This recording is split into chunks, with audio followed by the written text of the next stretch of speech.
All right, let's do this. Man, so many takes just to get a stupid, crappy video of me rambling out. All right, so I'm Rev Dogma. I'm here today to hopefully walk you through a long video, I guess, of my game mode Invasion and just kind of the basics on how to play it.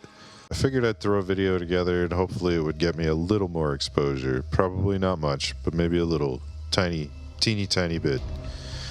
All right, so today I'm going to play by myself. So if you were wondering how to play this, single player, air quotes single player, because it's still like a hosted server. So from the main menu, we're going to go to server browser. If you're trying to host this with your friends, I'll kind of walk you through that a little bit too. So then you're going to go to host server. If you're playing online, you're going to switch to internet. You're going to want to click this button for universal plug and play. You're still going to want to do what this says. You're going to want to forward these ports. If you don't know what that means, you got a lot of work to do before we get this far. I am not playing online, so I'm going to play LAN. I always like putting a password on LAN games because the one time I was playing a LAN game, and I swear to God, a friend joined who doesn't live anywhere near me. So that was weird, and if you don't want to get interrupted, you're going to want a password. So then you just go ahead and click host server. We're going to do this on Altus today, since that seems to be the most popular map, probably because it's like the main map that comes with the game. If you did subscribe to an invasion scenario, you're going to click the map that it is for in your list of maps, and then you are going to find the co-op 1 to 8 players, sector control, invasion, and the map name. That should be it. You'll know because of the picture and by my name, Rev Dogma or Reverend Dogma. So as long as it's got my name and the picture, it should be this game mode. The only reason I stress that is because I used a very generic game mode name called Invasion. So there's probably 50,000 versions, it was really stupid of me, of some kind of game mode called Invasion available. We're going to restart this, and I'm going to walk you through some basics and getting you up and going. Fortunately, we're going to spend way too much time in menus. So before I go any further, I want to explain this. As long as somebody's in the squad leader position, your friends can come in and play these roles. But if you have more than 4 people, you're going to have another squad leader, and you'll probably have lopsided squads, but it shouldn't matter because it's co-op. So anyway, I think I made it straightforward. Put a person in these player required spots. There has to be a person for that squad to be usable. Moving on to parameters. We have tutorial messages. I'm going to turn those off because I'm going to tell you everything. Distance, this is just the general server setting / host setting in case you want to change it. 5,000. If you're on a computer that can't handle the default settings, one way to be able to handle it is to come in here and drop this, or go up if you're a boss. But that's neither here nor there. Starting weather, I'm going to change this actually so it's not an already more depressing video. You're already stuck in menus for so long, so let's get some sunshine. Time morning, that's good. AI skill. These are not mine. I use somebody else's skill settings tables for the AI. They seem good enough. I mean, I may change them later. I have been playing quite a bit with testing out the AI, and it's kind of how it plays with the different settings. So that may change in the future, but I make no promises. Bleed out timer. If you get downed, this is how you set the bleed out time. I always leave it on random. You'll have to excuse me. I'm kind of phlegmy right now, so I might be clearing my throat quite a bit. Starting CP, you have 10 to 30. 30 is quite a bit. I'm pretty sure you can plop down a slammer that you and your squad can drive around for 30. So that will get you moving pretty quickly. Generation mode. Okay, so this might be confusing for some people. So the sectors are generated generally just across the whole map in the default setting. However, if you come to Hemisphere, at random, it will pick a chunk of the map that I've pre-selected and will use that and spawn in areas, spawn sectors in areas in that chunk of the map, just to keep travel and logistics down a little bit, especially if you're on a large map and you're playing very few sectors. Number of enemy sectors, that's pretty self-explanatory. I have a suggested maximum for Hemisphere mode. The suggested is there for a reason, but you can break it, go past it, and see what you get if you're curious. Civilians, you can turn those off if you're having performance issues or you just don't like playing with them because you will lose points when you kill them. Virtual Arsenal, some people don't like it. That's your preference. I leave it on. That's the whole point of this, is a sandbox, but if you don't want it in there, you can shut it off. Enemy revive system.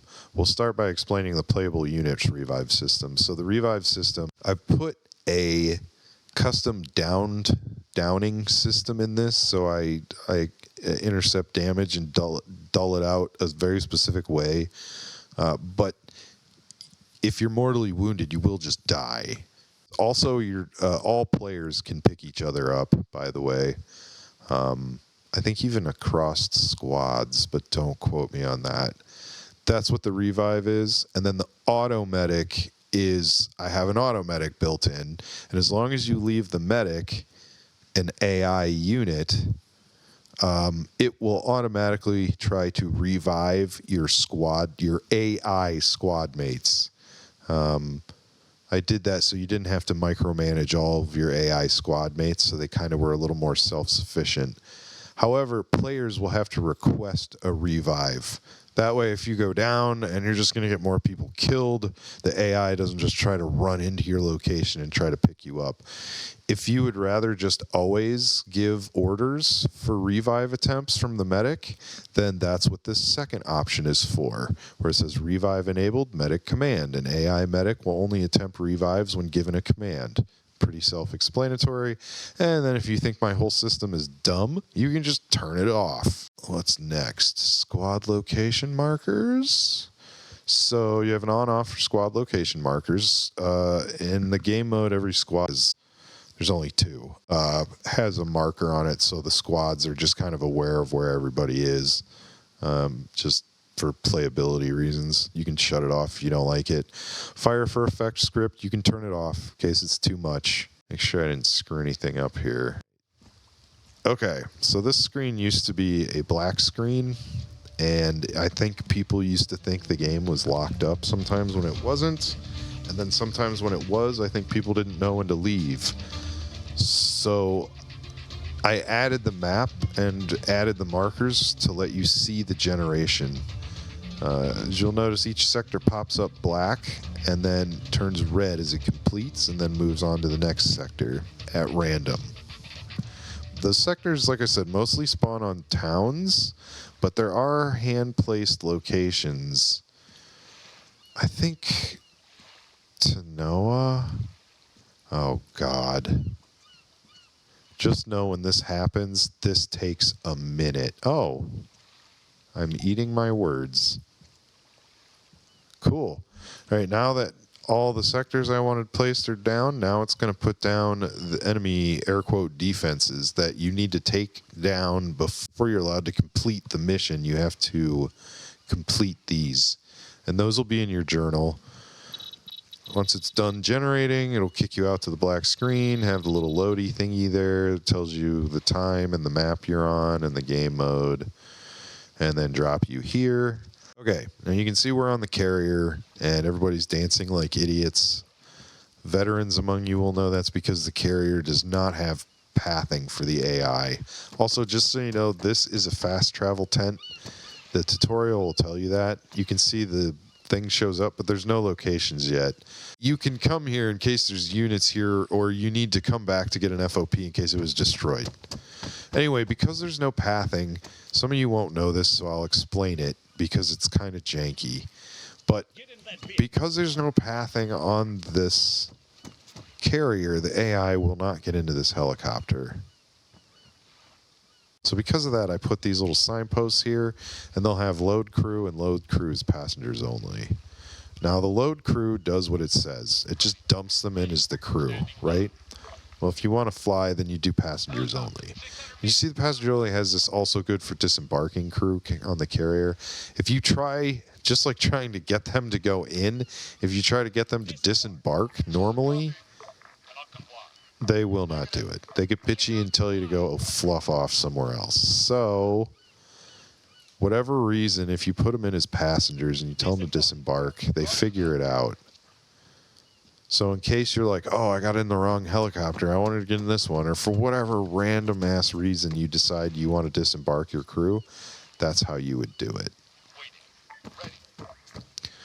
You'll notice when he gets out and the engines are shutting down, that's when you get your hold space to place FOP. So if you're flying yourself, when you shut down the engines, you'll get this option. And it's fine, you don't have to tell everybody to disembark. You're going to hold down their space to place it, and now your FOP is down.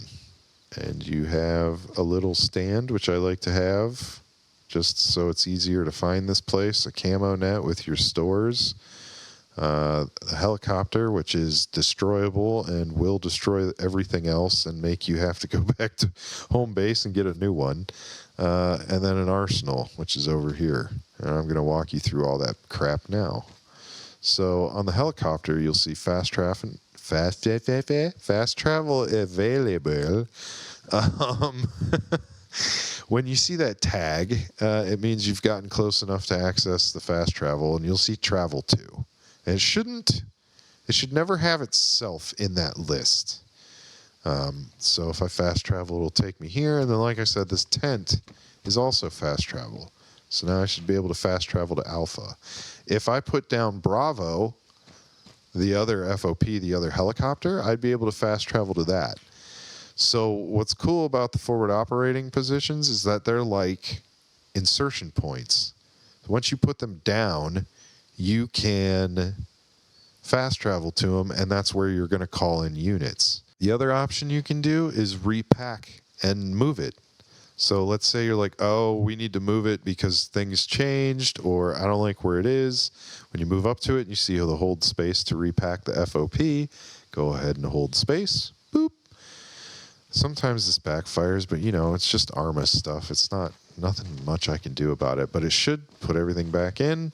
Put the helicopter back down, and it should have all the same functionality. So if I pick it up, we'll turn on the engine. We'll turn off the engine. Oops, that's not what I meant to do. Turn off the engine. Boop, there's our option. So we'll drop it back down again. Excellent. As I stated, you should have an arsenal here. It should just have every piece of gear, weapon. I don't have anything locked out. So if you have mods like NI arms and oh crap, I can't think of them, but any of the weapon mods, those mods should be available. The mods, gear, uniforms should all be available in here. So I know that I don't have support for the vehicles, and I know that I don't have support for the factions, but you should be able to use all the gear through the arsenal. Next, we'll go through the support store. It's pretty short. So you have the heli transports. That is the vanilla baked-in support. That it doesn't cost anything because I want you to have access to those. The supply drop is the vanilla supply. Yeah, it is the vanilla virtual supply drop, but I have added the arsenal functionality to the crate that it drops, so you can have access to the arsenal in the field, but it costs you CP. It costs you about a civilian death's worth of CP. The next available support is a bombing run. So when you call in your bombing run or your helicopter close air support, you're going to want to have a laser designator on you, or a drone in the air, or anything that has the laser designator on it, or a laser pointer, I think. Also available, you have the assault squad insertion and you have the weapon squad insertion. Those are heli-inserted squads. The helicopters land, so they're not paradropped. The helicopter does come in, it drops down, lands, the guys get out, heli RTBs, and those guys are available to you in your high command console. And the high command console, if you don't know how to use it, the default is left control spacebar. And I will get, so this is the command store. Before I get into it real quick, I'm going to order, so we're going to buy a fire team. So when I hit control space, you can see they show up where my squad members were. So that, now you see Alpha 1-5.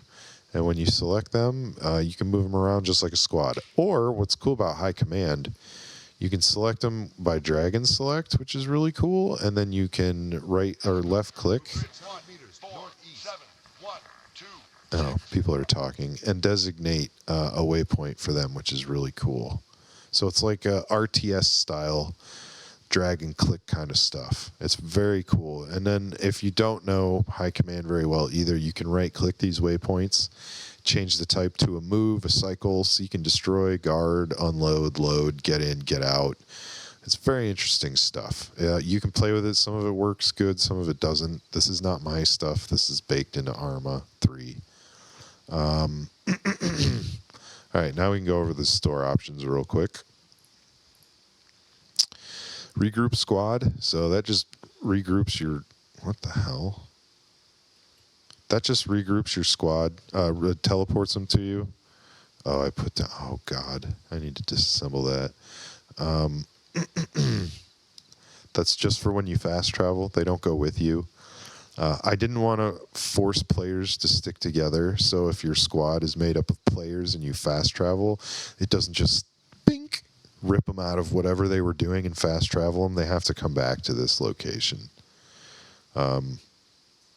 However, the AI, if you get killed out in the field and they're out there, you can regroup them. Hunters are free, unarmed hunters. And then all of these empty vehicles are self-explained, and they're just for you and your squad. So you can jump into these guys and drive them around, have fun. Drones, I believe both of these drones you have to have Apex, or you get hit with the ad. But don't quote me on that, I do not know. Beyond that, we have commandable groups. So that's like the fire team I showed you, an anti-air team, you have anti-armor teams, you have assault squads. These are the default Arma type squads. So a fire team is whatever Arma calls a fire team for NATO. So if you go into the editor, you can see what the different types of teams are. Then there's vehicles. Oh, also these, obviously, like I said, these are dropped into your high command. These vehicles are crewed vehicles that get dropped into your high command. So you can command them around just like these groups. So now I'm going to go into the editor and I'm going to set up a couple scenarios so I can show you what capturing sectors looks like, and I can talk about some other features. So we'll be right back for that. All right, so in high command, I have a handful of tanks and a marshal or two. I'm going to go ahead and move them into this area to take this position. One thing I do want to explain is that these sectors use a seized by trigger, and seized by, the way Arma 3 calculates seized by is weird. So just know that for whatever reason, if it's not changing and you swear there's like hardly anyone left, it doesn't make any sense. Like give it a few minutes. Sometimes it takes like 10 minutes for it to change over because it's weird. It plays into what sides are are aware of. Oh, I do have more units over here. What's going on? I don't know. You're just being stubborn. Excuse me. There he goes. So it can take a little time, even when you do have the area overwhelmed and outnumbered, and you should have just taken it over. One thing I wanted to go over in the interim while we're waiting is a support I accidentally skipped over, I noticed. Boat deliveries.